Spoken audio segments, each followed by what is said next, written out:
अध्यापक मुख्य परीक्षा का जैसे ही रात्रि को कल रक्षाबंधन से जस्ट पूर्व जो सिलेबस आया है, पाठ्यक्रम आया है, जिसमें क्या है बिंदुवार है, प्रत्येक टॉपिक को समझाया गया है।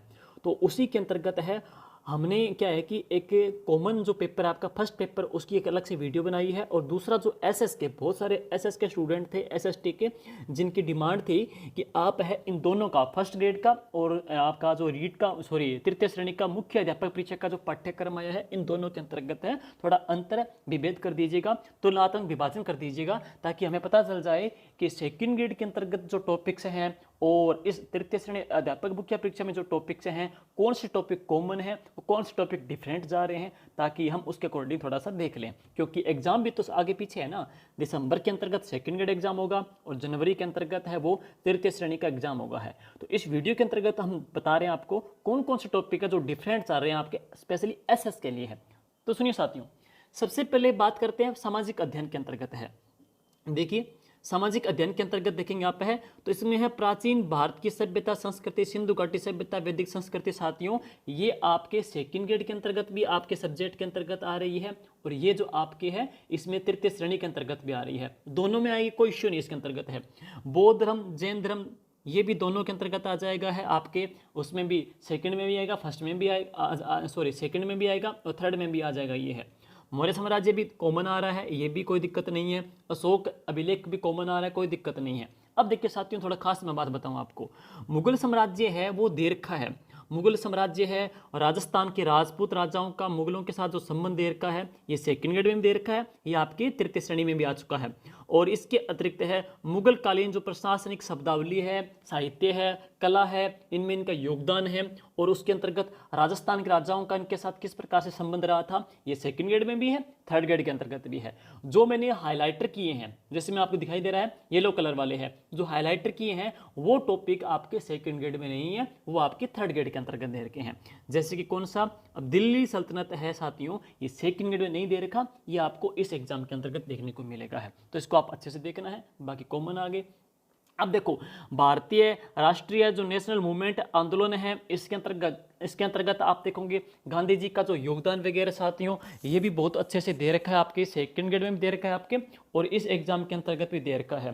तो राष्ट्रीय आंदोलन है, इसमें एकीकरण जो टॉपिक आ जाता है, और प्रमुख जो हम कह सकते हैं इसके अंतर्गत असहयोग आंदोलन वगैरह हैं। जितने भी जो टॉपिक इसके अंतर्गत रहेंगे वो आपको देखने हैं, वो आपके सेकंड ग्रेड में भी आएंगे, वो आपके थर्ड ग्रेड के अंतर्गत भी आ जाएंगे है। तो ये टॉपिक कॉमन चलेगा। अब बात करते हैं इसके पश्चात, आगे देखते हैं इसके पश्चात देखते हैं तो ज्योग्राफी की बात कर रहे हैं। ज्योग्राफी के अंतर्गत देखिए साथियों, पृथ्वी की गतियां, अक्षांश देशांतर कॉमन आ रहा है, कोई प्रॉब्लम नहीं है सेकंड में और थर्ड ग्रेड में। वायुमंडल की संरचना है, संगठन है, पवने हैं, ये भी कॉमन आ रहा है, दोनों में है, कोई प्रॉब्लम नहीं है। महासागरीय जल धाराएं, ज्वार भाटा, ये भी सेकंड में है, थर्ड ग्रेड में है, कोई दिक्कत नहीं है। अब देखिए थोड़ा सा खास है, इसने क्या है, इस टॉपिक मैंने हाईलाइटर किया है, इसने क्या है इस टॉपिक को थोड़ा सा इस प्रकार डाल दिया कि संसार की प्रमुख वनस्पति और वन्य जीव।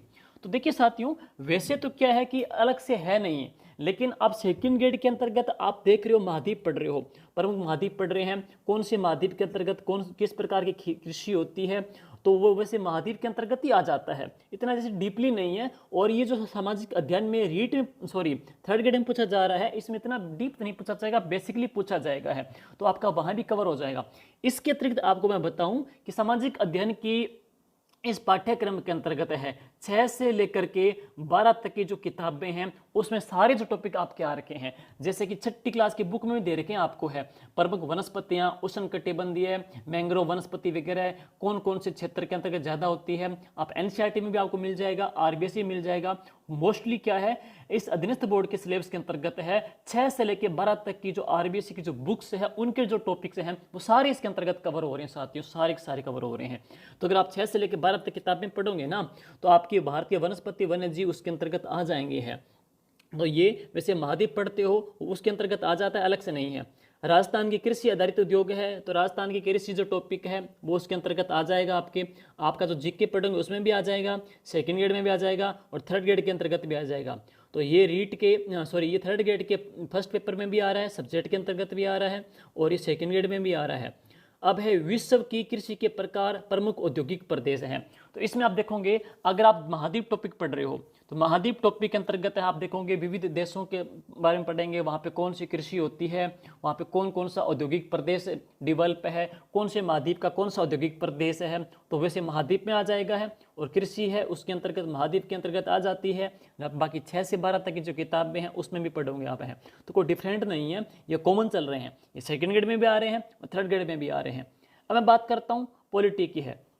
देखिए साथियों, ये जो टॉपिक है भारतीय संविधान, संविधान निर्माण की प्रक्रिया, विशेषताएं, उद्देशिका, मूल अधिकार, नीति निर्देशक तत्व और मूल कर्तव्य, ये सेकंड ग्रेड के फर्स्ट पेपर के अंतर्गत आपको मिलेंगे और इसके अंतर्गत भी मिलेंगे, दोनों में कॉमन है। नेक्स्ट देखिएगा साथियों, ये जो टॉपिक मैंने जो हाईलाइटर कर रखा है थोड़ा समझाना पड़ेगा आपको। इसमें क्या है, सरकार का गठन और कार्य दे रखे हैं, जैसे कि विधायिका है, कार्यपालिका है, न्यायपालिका है। तो इसने दे रखा है, ये मेरे ख्याल से लगभग इसने जो टॉपिक दिया है केंद्र को ध्यान रख दिया है, केंद्र के स्तर पे है, राष्ट्रीय स्तर पे है। जैसे कि न्यायपालिका की बात करें तो उसमें सुप्रीम कोर्ट वगैरह है, आप वहाँ भी पढ़ोगे, आप है सेकेंड ग्रेड में भी पढ़ेंगे। कार्यपालिका की बात करेंगे विशेष तौर पे है राष्ट्रपति वगैरह पढ़ोगे तो वहाँ भी पढ़ोगे, यहाँ भी पढ़ोगे, अलग से आ जाएगा है। हाँ, लेकिन जो विधायिका जो टॉपिक है ये इसका अलग से उल्लेख नहीं कर रखा है सेकंड ग्रेड के अंतर्गत, तो तृतीय श्रेणी के अंतर्गत इसको आपको अलग से देखना पड़ सकता है। बाकी कार्यपालिका में राष्ट्रपति वगैरह है, उसी का ही पार्ट आ जाता है। न्यायपालिका के अंतर्गत सुप्रीम कोर्ट वगैरह है, उसके अधीनस्थ जो न्यायालय वगैरह है उसी का पार्ट आ जाता है, तो उसमें आपका कवर हो जाएगा, ये है। ओके, अब चलते हैं इसके पश्चात आगे का है। इसके पश्चात आगे देखते हैं अपने, तो नेक्स्ट है स्थानीय शासन है। स्थानीय शासन के अंतर्गत ग्रामीण, नगरीय, 73वां 74वां संविधान संशोधन विधेयक है। देखिए साथियों, इसमें मैंने लिख रखा है कि आपका जो प्रथम पेपर है, जो आपका सेकंड ग्रेड का फर्स्ट पेपर है ना, उसके अंतर्गत आपका पंचायती राज टॉपिक दे रखा है, उसमें आ जाता ये है।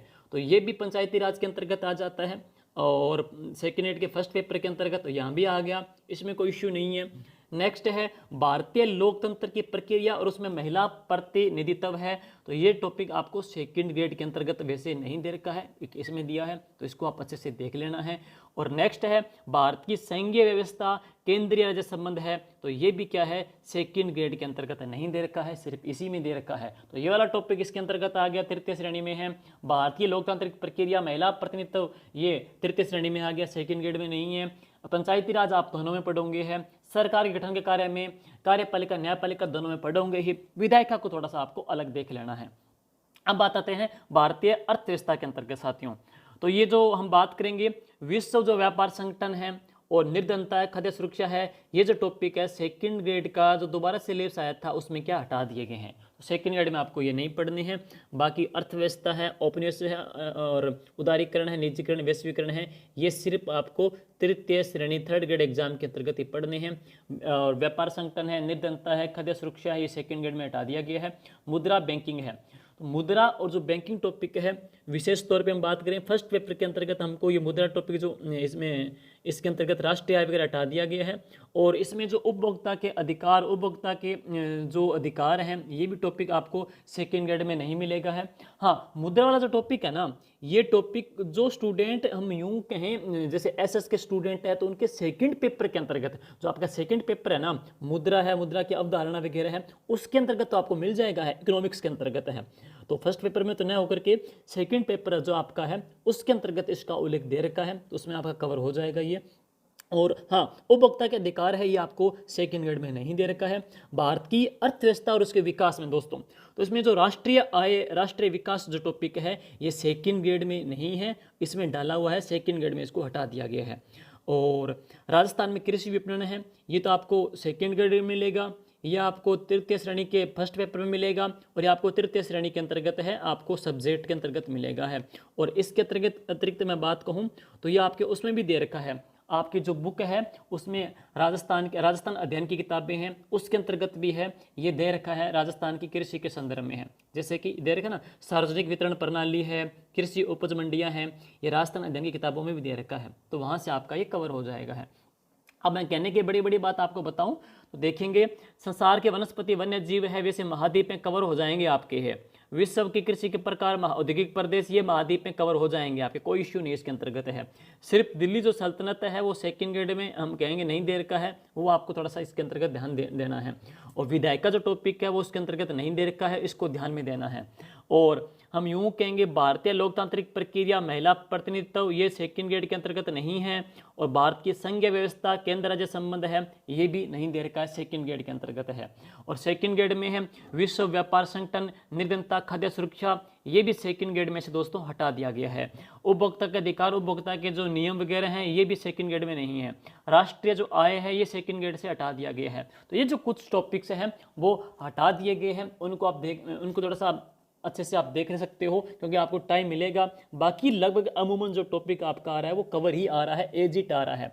और यूं कहेंगे सेकंड ग्रेड के अंतर्गत है, जैसे कि गुप्त वंश है वो इसके अंतर्गत नहीं दे रखा है, भक्ति काल, सूफी आंदोलन है वो यहाँ पे नहीं मिल रहा है, शिवाजी का जो योगदान है इसके अंतर्गत वो नहीं मिल रहा है, आधुनिक विश्व के अंतर्गत राजनीतिक जो क्रांतियां हैं अमेरिका की, फ्रांस की, रूस की, वो इसके अंतर्गत नहीं मिल रही है, वो सेकंड ग्रेड में है। और गांधी जी का जो रोल हम कह सकते हैं वो नेशनल मूवमेंट जो वगैरह जो टॉपिक है ना इसके अंतर्गत आपका वैसे आ जाएगा है। तो ये था थोड़ा सा है। और मेरे ख्याल से जो सेकंड ग्रेड वाला स्टूडेंट है उनके चुनिंदा पर जो टॉपिक है थोड़े से डिफरेंट जा रहे हैं, बाकी टॉपिक उनके एजिट आ रहे हैं। तो वो अगर वो तैयारी कर रहे हैं तो सेकंड ग्रेड के साथ साथ इसकी तैयारी आराम से हो जाएगी। बाद में टाइमिंग मिलेगा, उस टाइमिंग में ये जो टॉपिक है आपके एक हफ्ते में भी तैयार हो जाएंगे है।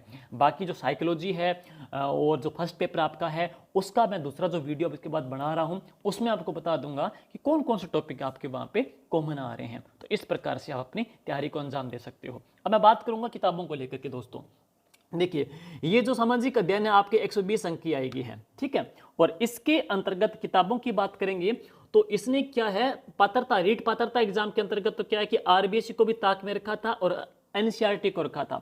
लेकिन तमाम जो टॉपिक आपके दे रखे हैं साथियों, इसके जो सारे जो टॉपिक हैं आपको आरबीएससी की जो किताबें हैं, आरबीएससी की 6 से लेकर के 12 तक की जो किताबें हैं समग्र टॉपिक साथियों उसके अंतर्गत मिल जाएंगे। जैसे कि आपका ये राष्ट्रीय आय है, बैंकिंग है, मुद्रा वगैरह टॉपिक है, ये तो 9वीं क्लास की बुक में भी प्रश्न मिल जाते हैं, वहाँ आपको आराम से मिल जाएंगे, उसमें भी सारे प्रश्न डाले हुए हैं, तो कहीं इसमें दिक्कत नहीं आने वाली है। इसलिए आरबीएससी की 6 से 12 आपकी मस्ट नेसेसरी फर्स्ट आपकी चॉइस यही होनी चाहिए। अदर जो किताबें सोर्स छोड़ करके पहले ये पढ़ो। हालांकि टॉपिक उसने डिवाइड किया है, डिफाइन किया अलग अलग देख करके है, लेकिन वो इतना डीप नहीं पूछा जाएगा। जैसे आपने पात्रता एग्जाम में देखा सारे क्वेश्चनों का आधार क्या रहा था, एनसीईआरटी और आरबीएससी रहा था, लेकिन उसके अंतर्गत समावेश कर रखा था। इसमें हालांकि टॉपिक दे रखे हैं, जैसे आरबीएससी में जैसे टॉपिक भारत का संविधान की विशेषताएं दे रखा है तो वहां से तैयार कर लो, मुद्रा तैयार कर लो, वनस्पति तैयार कर लो, महाद्वीप वगैरह टॉपिक है सारे वहां से कवर हो जाएंगे है। आरबीएससी 6 से 12 पढ़ने के पश्चात में हमने जो किताब अपने निकाली थी अपनी शाब्दी जो बुक है, जो पात्रता एग्जाम में भी बिल्कुल कसौटी पे उतरी थी, उसको आप अपडेट थोड़ा सा और कर देते हैं।